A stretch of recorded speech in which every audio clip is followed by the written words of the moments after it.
man is back. Oh, okay, Jay, boys, do it again. Oh my gosh, the man got that stuff. This is a 5 out of freaking 5. It is beat making time. Next week is E3 week. My album comes out next week. I have the leopard. This is your boy. All right, ladies and gentlemen of the YouTube citizens, y'all know who this is. This is your boy Dash, the True Inferno. Back at it with another Call of Duty Black Ops 7 commentary video gameplay for you guys. And you know I had to give my prediction for the football, which starts in about 36 minutes as of me recording. So let's be very, very clear. By the time this video is out and about, the first game, which is Alabama and Oklahoma, more than likely will be over. It will be over for the most part. It is right now that game. Wherever my prediction is, got started. Wherever happened with the game will not influence my prediction for that specific game and everything else that goes for us. And then we're gonna talk about the whole Notre Dame situation. So before we get on to this video, I just want to let you guys know this is actually going to be my last video of the year for this channel.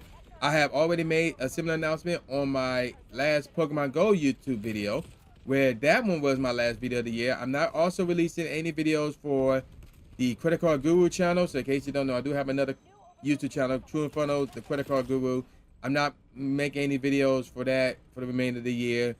And I will be live on the Purple website starting on Sunday. So follow me on Twitter, True Inferno Pogo. That's the best spot for my schedule. I will have a schedule for you guys more than likely on Saturday regarding what next week will look like. So there you go with that. And the reason why this is my last video of the year because of personal reasons. I've been going through a lot of stuff. I literally had a mental breakdown a couple of days ago. A lot of stuff around here been heavy. So that's why I want to take some time off and basically recover. So there you go with that. Let's get on to the meat of this video. So we got the first round where we got James Madison going on the road against Oregon. And then a game that's coming on tonight in a few short minutes. Alabama on the road against Oklahoma. And then we got Ole Miss hosting. I don't even know what this team is. What is that? That's not BYU. I don't know what that is, to be honest. But they hosting somebody. And then we got Miami going on the road against Texas A&M, which is funny. But that might be James Madison. I could be mistaken, but yeah, there you go with that. So let's get on. No, that's not James Madison. That would be Tulane. Yeah, that's Tulane. My bad. James Madison against Oregon. I said that already. Speaking of which, let's start with that matchup. So Oregon going to win this one. I want this one to be a close game, but Oregon should win this one in a blowout. They're at home. They should be the superior team here. If this game is close, then what I've been saying about Oregon going back to last year will definitely be true. It's already true despite the competition that they got to deal with in the first round. But if this somehow is a closer game than it should be, then what I said about Oregon last year, or you know, I'm not sure if I made a YouTube video about it or talked about it in the college football playoff or anything like that, but what I've been saying about Oregon since last year will definitely be true when it comes to this squad this year in terms of them being a title contender. So nevertheless, I got Oregon winning, and Oregon should win big. Now, let's talk about the matchup that's happening in about 33 minutes, and that would be Alabama on the road against Oklahoma. Now, people talk about Alabama cannot lose to Oklahoma within, or 3 times within these past 13 months. I think it's going to happen.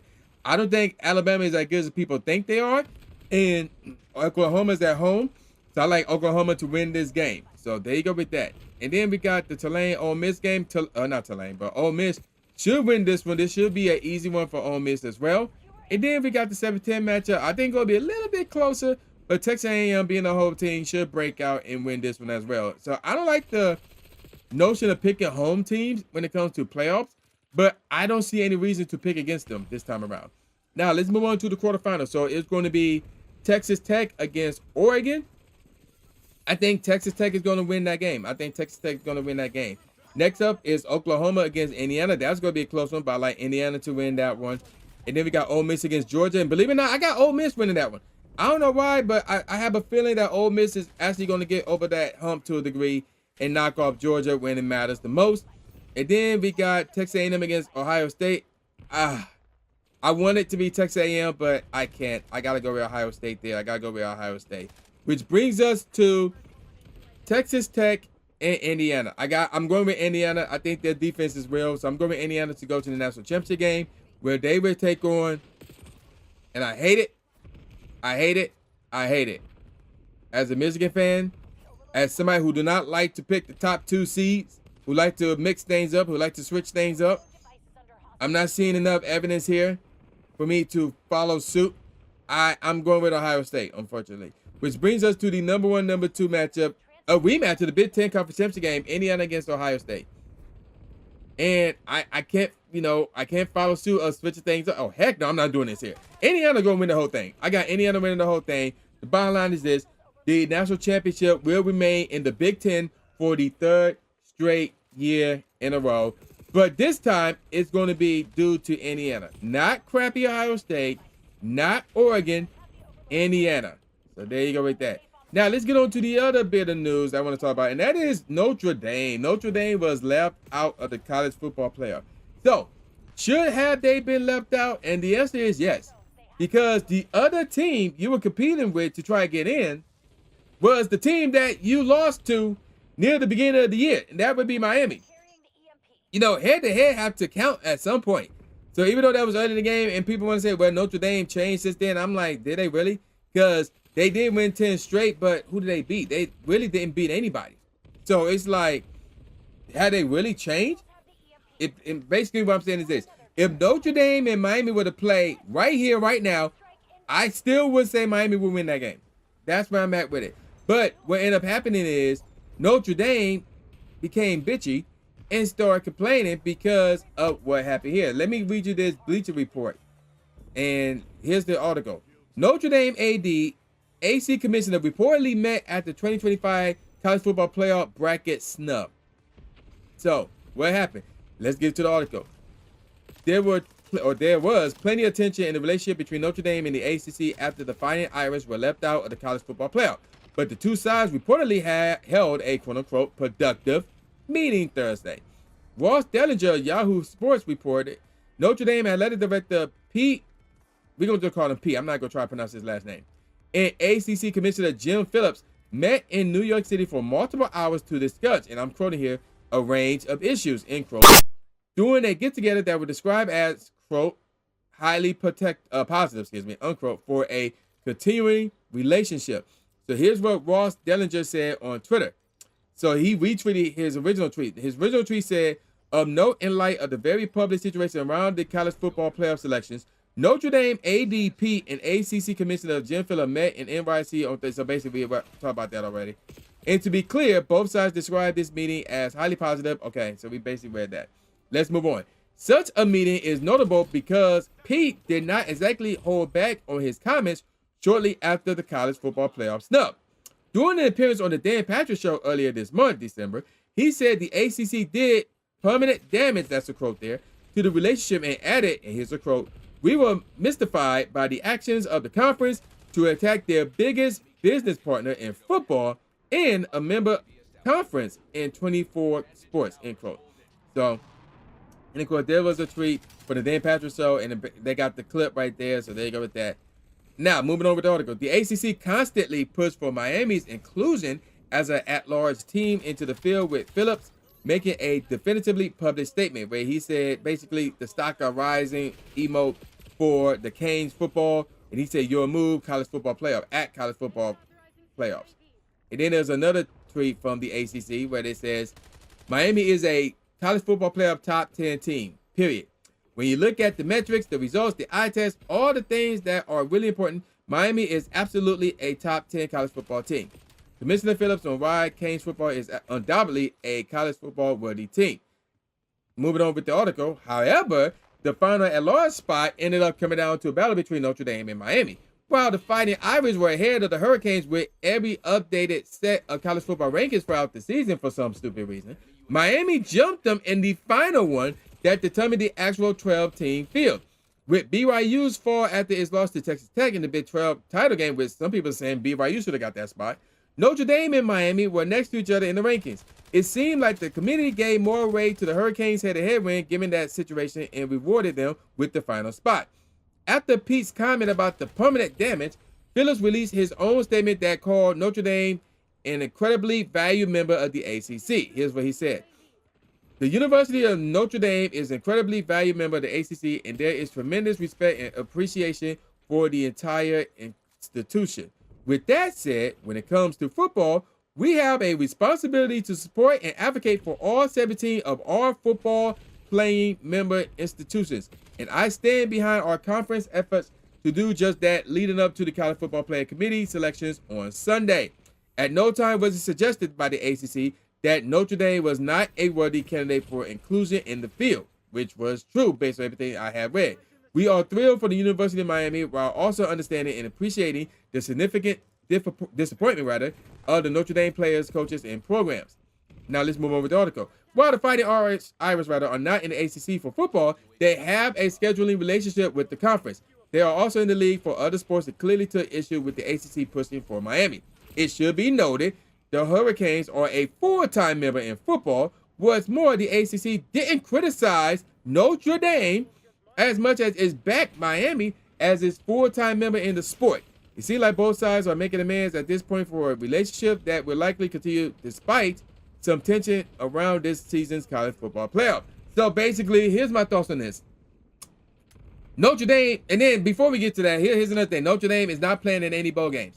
They have backed out from playing in any bowl games. I don't know what bowl game they would have been scheduled to play, but they have backed out of playing in any bowl games. So if you want to see them in the New Year's Eve Bowl or the Rose Bowl, whatever the case may be, no, they will not play in any bowl games. And now, with all of that in mind, I just would like to tell Notre Dame to shut the fuck up. Like, cause let's be real. Y'all acting like pussies, or y'all acting like bitches right now because y'all crying because y'all didn't get in. Y'all crying because the ACC, who did not criticize Notre Dame, by the way, they did not say a bad thing about Notre Dame. They did not say why Notre Dame should not get in the college football playoff. All the ACC did was back up a team that actually played in their conference when it comes to football. That's it. That's all they did. Now, do I support that? No. I'm not a big fan of like a conference or coaches trying to petition for certain teams to get in or whatever. Maybe I'm not a big fan of that because at that point you sound like a politician. And in my opinion, it's falling on death's door. Like nobody, in my opinion, should listen to that gibberish or anything like that. So that's why I stand on trying to promote and petition your way into the college football playoff or to play in the national championship game back in the day, whatever the case may be. But with all that said, Notre Dame needs to shut the fuck up. They need to man up and go play in a bowl game because they got a bunch of students, college students, athletes that's going to miss out on playing on bowl games for the experience because, you know, playing a bowl game is still a big deal. It's still a big deal. You can still go out on top, and it's their fault because they choose to not play in a conference. They are not in a conference. Every other sport, they in the ACC. Basketball, men and women, hockey, baseball, softball, whatever the case may be.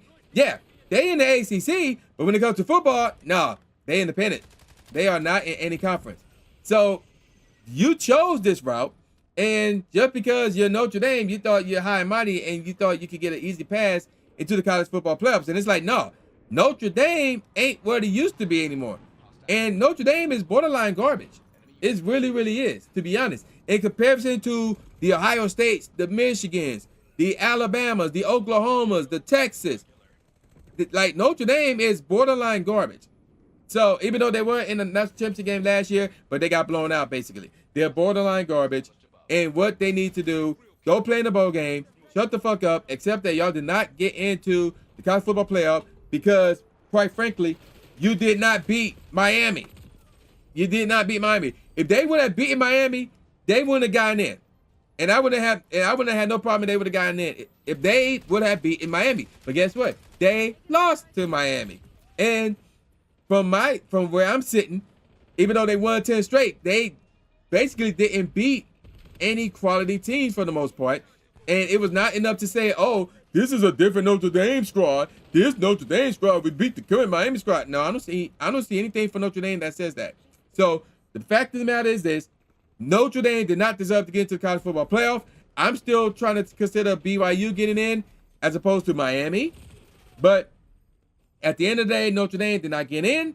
You should accept it. Go play in the bowl game and stop being bitches and go play in an actual conference. Go join a conference. ACC, Big 10, Big 12, SEC, I don't care what it is.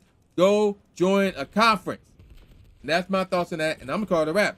So with all that said, y'all know this is your boy New J Gatsby, a.k.a. New Stephen A. Smith, saying peace out, y'all, and I'll see y'all next time. Yeah.